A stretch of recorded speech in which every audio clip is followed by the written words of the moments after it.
சொந்த நாட்டு மக்களை காலி பண்ணி குழிக்குள்ளே தள்ளி மண்ணள்ளி போட்டு அதில் தான் அரசியல் பண்ணிட்டு இருக்காங்க ஆள்றவங்க. 28 கண்டிஷன் போடுறீங்களா இல்லையாப்பா? நீங்கள் ஒரு மாநாடு நடத்த கூட்டத்துக்கு 28 கண்டிஷன் கேட்டு போடுறாங்களா இல்லையா? எந்த கட்சிக்கு அது போட்டாங்களா? என்ன மாதிரி ஆள் அங்கே இருந்திருந்தான்னு வைங்க, அந்த இடத்துல நான் இருந்திருந்தான்னு நடந்திருக்கிறதே வேற. அயோக்கியத்தன அரசியல் பண்ணிகிட்டு இருக்காங்க, ஏமாற்றிட்டு இருக்கீங்க. பைத்தியக்காரனே போலீஸ்காரன் துரத்தி விடுறான். இது எவ்வளோ பெரிய பக்கா பிளானிங்கு. அடுத்த நோட்டி டக்கு டக்கு டக்கு டக்குன்னு வர்றாங்கல்ல, கேட்குறான்ல. 66 பேர் செத்தானே, கள்ளக்குறிச்சியில் செத்தாங்களே, அங்கே போய் நின்றீங்களா? விளக்கண்ண வீட்டுக்குள்ளே இருந்து அரசியல் பண்ணுறார், வீட்டுக்குள்ளே இருந்து ட்விட்டரில் போடுறாருப்பீங்க, வெளியே வந்தால் இப்படி மக்களை வச்சு சாப்பிடுப்பீங்க. இப்போ எப்படி வெளியே வர்றது? யார் பாதுகாப்பில் வர்றது? யாவருக்கும் வணக்கம். நான் பன்னெடுங்காலமாக சினிமாவுக்கு வர்றதுக்கு முன்னாடி இருந்து பாடல்கள் இசை அமைச்சு பல காலமாக, என்னோடய முதல் படம் ஆரம்பிக்கிறதுக்கு முன்னாடி இருந்து பாடல்கள் இசை எழுதி இசையமைச்சிருக்கேன். என்னோடய படங்களில் பயன்படுத்தியிருக்கேன். சொர்ணலதா பாடியிருக்காங்க என் கூட, டி.எஸ். ராகவேந்தர், மருதே மறு குழந்தை வாணி ஜெயராம் மற்றும் சந்திரபோஸ் பல பேரை பாட வச்சுருக்கேன். அப்புறம் நிறைய ஆல்பங்கள் வெளியிட்டேன். என்ன அங்கிள் தொந்தரவு பண்ணுறீங்களே அங்கிள். அது வெளிச்சம் டிவினால் அவர் வெளிச்சம் போட்டுகிட்டே இருக்கார் மக்கள் மேலே. இப்போ தமிழான்னு ஒரு தம்பி ஒரு தமிழை அப்போ கேவலமாக ஏதோ ஒரு அசிங்கப்படுத்தி சாதாரணமாக ஏதோ பேசுனது, அதனால் கோவப்பட்டு நான் டிப்டாப் தமிழான்னு ஒரு ஆல்பம் பாட்டு விட்டேன். மற்றபடி எனக்கு நானே புகழ்ச்சி குடிக்க விருப்பம் இல்லை.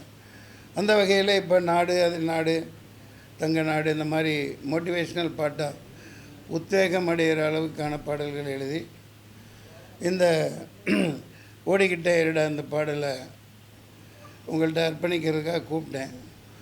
ஆனால் இப்படி ஒரு நிகழ்வு தமிழ்நாட்டில் நடந்தது மனவேதனையாக இருக்குது. முதல்ல அந்த ஒரு 40 பேர் இறந்துபட்டு விட்ட மாண்டு விட்ட என் தமிழர்கள், என் உறவுகள், தம்பி விஜய் அவர்களின் அன்பு தம்பிகள், தங்கைகள், குழந்தைகள், பெண்கள், அவரை காணணும்னு போன அப்பாவி மக்கள், இந்த பாலாய் போன சீக்கு பிடித்த மோசமான கரைபடைந்த அரசியல்வாதிகளின் சதித்திட்டத்தால் மரணிக்க செய்யப்பட்டிருக்கிறார்கள். அந்த 40 இதயங்களுக்கு நாம் 2 நிமிடம் இதய அஞ்சலி செலுத்துவோம்.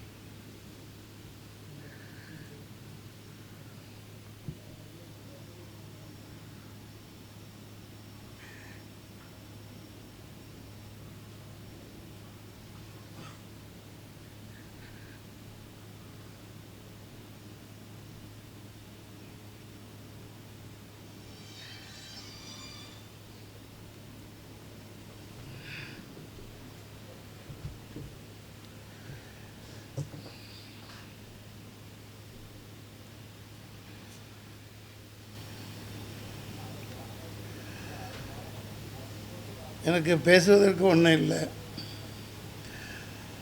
ஆக்கப்பூர்வமான ஒரு விஷயத்துக்காக நான் படப்பிடிப்பு இல்லாத நேரத்தில் இப்படி பாடல் பண்ணி வெளியிட்டுருக்கேன். உங்களை சந்தித்ததில் மகிழ்ச்சி. நீங்கள் தான் கேட்கணும். ஏன்னா 2 நாள்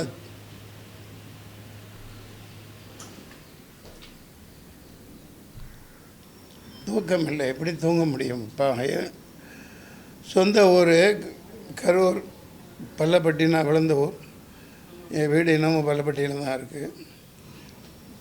அந்த பகுதி மக்கள் இவ்வளோ பெரிய பாவம். அந்த சாகையில், அந்த மரணிக்கையில் அவங்க எவ்வளோ வேதனையில் அனுபவிச்சிருப்பாங்க. கத்தியில் குத்திருக்காங்க, அடிச்சிருக்காங்க, கீழே தள்ளியிருக்காங்க, பள்ளம் வெட்டப்பட்டு உள்ளே தள்ளி விடப்பட்டிருக்காங்க, மிதிப்பட்டு எவ்வளோ துடித்து செத்துருப்பாங்கங்கிறத யோசிச்சு பாருங்கள்.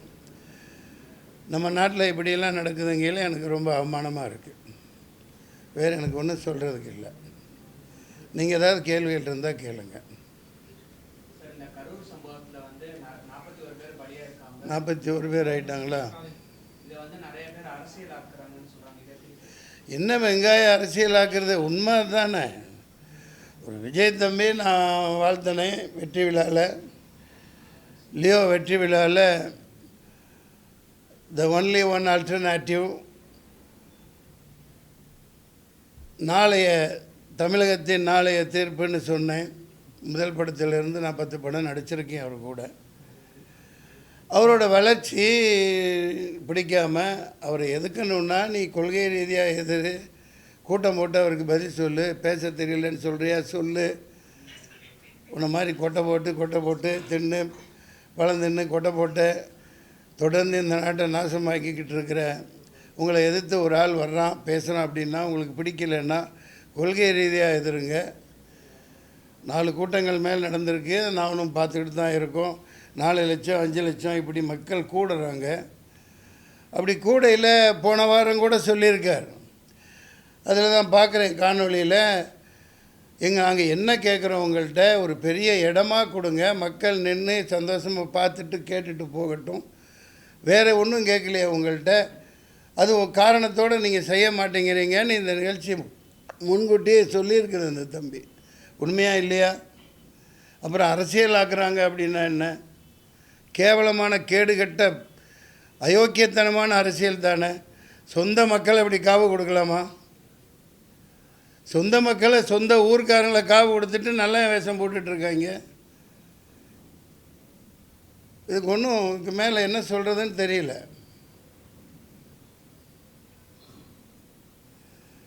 வேறு எந்த தாளிகைகள் ஐயா?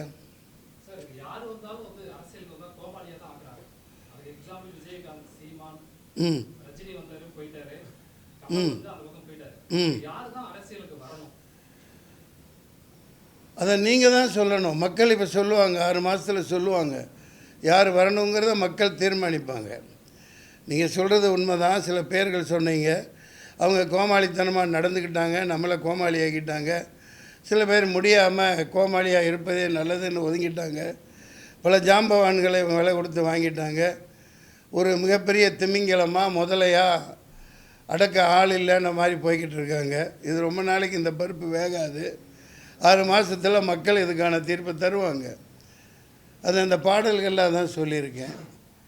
ஏழை எளியவர் வரணும், குடியானவன் வரணும், தொகுதி மக்களுக்கு என்ன தேவையோ அதை இந்த தமிழ்நாட்டை உய்விக்கிறதுக்கு யார் தேவையோ அவங்க வரணும், ஏழை எளியவர்களை காக்கிறவன் வரணும்.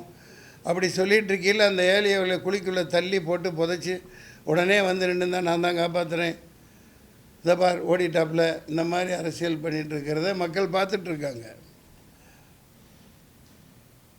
I support to unconditional support to Vijay. You keep going on, keep on working, the rest of the things people will decide. மக்கள் தீர்மானிப்பாங்க.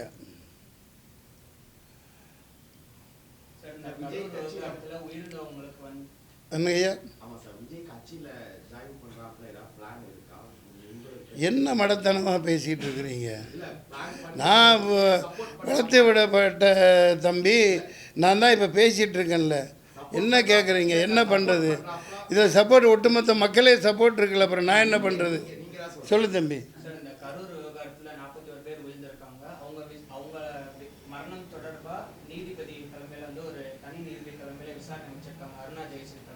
அதெல்லாம் ஒரு வெங்காயம் உரிக்காது, அதெல்லாம் ஒரு வெங்காயம் உரிக்கப்படாது. இதெல்லாம் ஏமாத்து வேலை, கண்கட்டு வேலை. அவனே கொலை பண்ணிவிட்டு, அவனே கொள்ளையடிச்சிட்டு, அவனே லூட்டி அடிச்சுட்டு அவனே பண்ணுவாங்க. இதான் பார்த்துட்ருக்கோம். பஹல்காம் தாக்குதல் என்ன நடந்துச்சு? வெளியிலேருந்து யாரும் வரல, அந்த காஷ்மீரி மக்களும் ஒன்றும் பண்ணலை. அப்பாவி ஏழை சாதாரண பிச்சைக்காரனுங்க, அடிக்கி 4 போலீஸ் நிற்கிறாங்க. புல்வாமாவில் என்ன நடந்துச்சு? சொந்த நாட்டு மக்களை காலி பண்ணி போட்டு குழிக்குள்ளே தள்ளி மண்ணள்ளி போட்டு அதில் தான் அரசியல் பண்ணிகிட்ருக்காங்க ஆள்றவங்க. நீங்களும் 4ஆம் தூண் வேடிக்கை பார்த்துட்ருக்கீங்க. அதெல்லாம் ஒரு வெங்காயம் உரிக்க முடியாது, ஒரு வெங்காயம் நடக்காது. சும்மா கண்கட்டு வைத்த கொடுக்கல. யார் கையில் போலீஸ் இருக்குது? முதல்ல பாதுகாப்பு 28 கண்டிஷன் போடுறீங்களா இல்லையாப்பா? நீங்கள் ஒரு மாநாடு நடத்த கூட்டத்துக்கு 28 கண்டிஷன் கேட்டு போடுறாங்களா இல்லையா? எந்த கட்சிக்காவது போட்டாங்களா? எந்த கட்சிக்காவது போட்டாங்களா இது வரைக்கும்? அதே மாதிரி 28,000 போலீஸ் 2,000 போலீஸ் அங்கே நிற்கணும்ல. அதே முட்டுச்சந்தையில் கொடுத்துருக்கீங்க. என்ன மாதிரி ஆள் அங்கே இருந்திருந்தான்னு வைங்க, அந்த இடத்துல நான் இருந்திருந்தான் நடந்திருக்கிறதே வேறு. 99 இப்படி தான் நான் நின்று தேனியில் பயங்கர கலவரத்தை உண்டாக்குனாங்க. ஜீப்பை கவுத்து விட்டாங்க, கரும்பு காட்டுக்கு தீ வச்சுட்டாங்க. இறங்கி குதித்து ஓடி போய் ஆளுகளோட ஜீப்பை நிப்பாட்டி வச்சேன், கலெக்டர் ஜீப்பு. அடுத்து அதை அணைக்க சொல்லி சண்டை விட்டு மைக்கை பிடிச்சி ஒரு சத்தம் போட்டேன். நடக்கிறது வேறு. அன்னைக்கு போலீஸ் எங்கேருந்து வந்தானுங்க என்னன்னு தெரியல, கட்டுக்குள்ளே கொண்டாந்தாங்க. கொஞ்சம் தவறு இருந்தால் அந்த விஜயத்தை ஆணையம் போட்டு குழிக்குள்ளே தள்ளி மூடி சமாப்தம் ஜனகனை பாடியிருப்பாங்க. இது அரசியலா? கேவலமாக இல்லை? அயோக்கியத்தன அரசியல் பண்ணிகிட்டு இருக்காங்க, ஏமாற்றிட்டு இருக்கீங்க.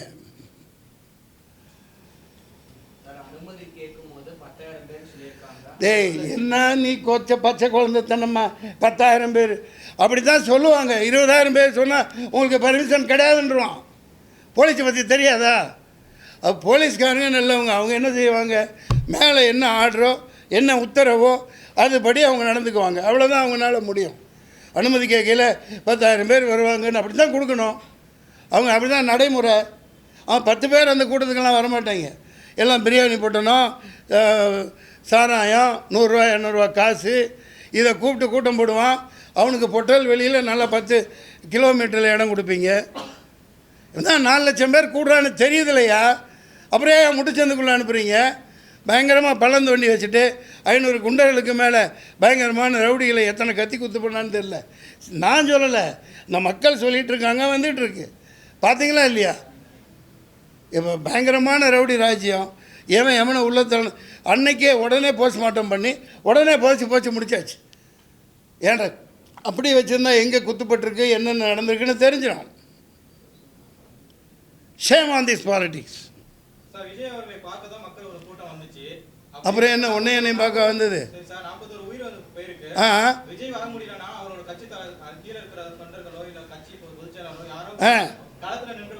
களத்தில் எல்லாம் துரத்தி விட்றாங்கல்ல, சுற்றி நிற்கிறது யார்?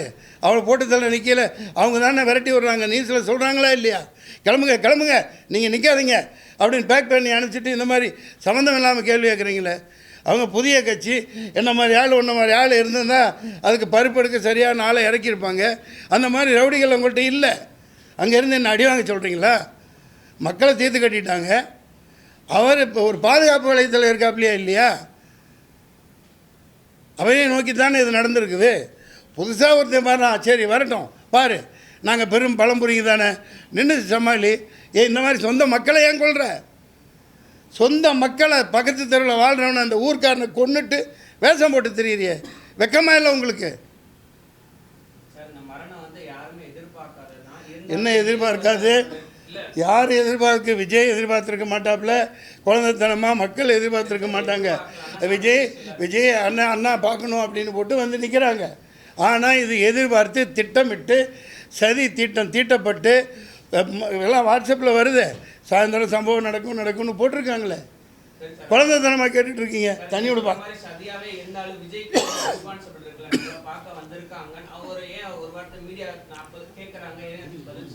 நீ வந்து ஏன் பதில் சொல்லியா? சொல்லாமல் சொல்லி ஏப்பா நீ அப்படியா நீ தெரிவிக்கிறியா? சாதாரண 1-2 உயிரா? 40 பேர் அவர் மேலே நிற்கிறார். அந்த இடத்துல நீ நின்றுப்பார், அப்போ தான் தெரியும் தம்பி அவ்வளோ உயரத்தில். ஏன்னா இவங்க இந்த மாதிரி கொடூரமான கும்பல்னு அவங்களுக்கு தெரிஞ்சுதான் அப்படி ஒரு வண்டியை அமைச்சு பாதுகாப்பில் போலீஸோடு நிற்கிது. அந்த எல்போட இடமில்லாத மீட்டிங்கில் நான் ஒரு பேச்சாளனாக இருந்திருக்கேன். மேலே கீழே என்ன நடந்தால் ஒன்றுமே தெரியாது. கீழே என்ன நடந்தாலும் ஒன்றும் தெரியாது.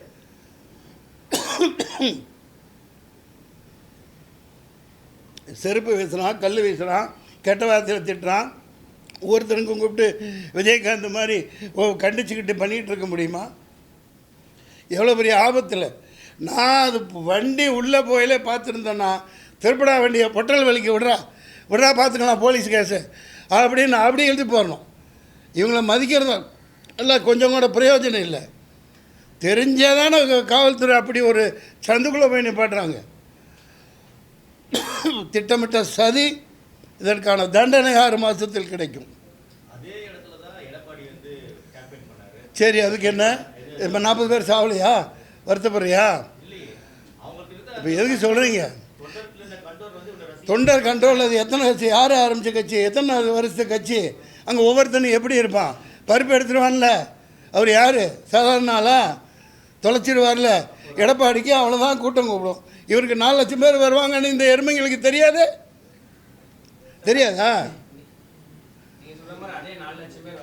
நில்லுப்பா, நீ ஏதோ எழுதி வச்சு போட்டு பிஜேபி அனுப்பிச்சிட்டு போல, யார் அனுப்பிச்சாருன்னு தெரியல. நீங்கள் கேளுங்கப்பா. ரத்தம் கொதிக்குது, தூக்கம் இல்லையா? மூஞ்சியை பாருங்களேன். நான் ஒரு நடிகன், சாதாரண கூலிக்கு மாரடிக்கிறவன்.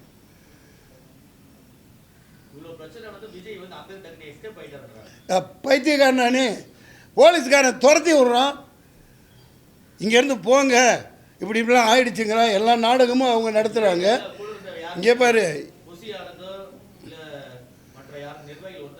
அந்த சொல்கிறதுக்கு தானே இந்த திட்டமே. துரத்தி விட்டு போட்டு அடுத்த நிமிஷம் இவங்களால வர முடியுதில்ல. ஆனால் அடுத்த நிமிஷம் இருந்தாலும் வந்தால் நாங்கள் நிற்க முடியுமா? நம்மளால் நிற்பீங்களா? இது எவ்வளோ பெரிய பக்கா பிளானிங்கு. அடுத்த நொடி டக்கு டக்கு டக்கு டக்குன்னு வர்றாங்கல்ல. கேட்குறான்ல, 66 பேர் செத்தானே கள்ளச்சாராயம் கள்ளக்குறிச்சியில் செத்தாங்களே, அங்கே போய் நின்றீங்களா? விளக்கண்ண என்ன கேள்வி கேட்குற நீ? இல்லை, இப்போ போய் அங்கே நின்று அவரை சேர்த்து சமாதி கட்டுறதுக்கா 1000 ரவுடிங்க வச்சுட்டு நிற்கிறாங்க. பைத்தியக்காரத்தனமாக கேள்வி கேட்குறீங்களா? யதார்த்தத்தை பேசுங்க, மக்களுக்கு உண்மையை சொல்லுங்கள். ட்விஸ்ட் பண்ண கருவியாக நீங்கள் இங்கே வராதிங்க. நான் எனக்கு என்ன, கூட நடித்தவன். மக்கள் பார்த்துக்குவாங்க, மக்கள் பார்த்துக்குவாங்க. நான் ஒரு நடி, அதே தான் சொல்கிறேன். இப்போ அவர் வராமல் இருந்திருந்தா என்ன சொன்னீங்க? வீட்டுக்குள்ளேருந்து அரசியல் பண்ணுறார், வீட்டுக்குள்ளேருந்து ட்விட்டரில் போடுறாருப்பீங்க. வெளியே வந்தால் இப்படி மக்களை வச்சு சாப்பிடுப்பீங்க. இப்போ எப்படி வெளியே வர்றது? யார் பாதுகாப்பில் வர்றது? சொல்லுங்கள். போதும், நன்றி, வணக்கம், சந்திப்போம், நல்லதே நடக்கும்.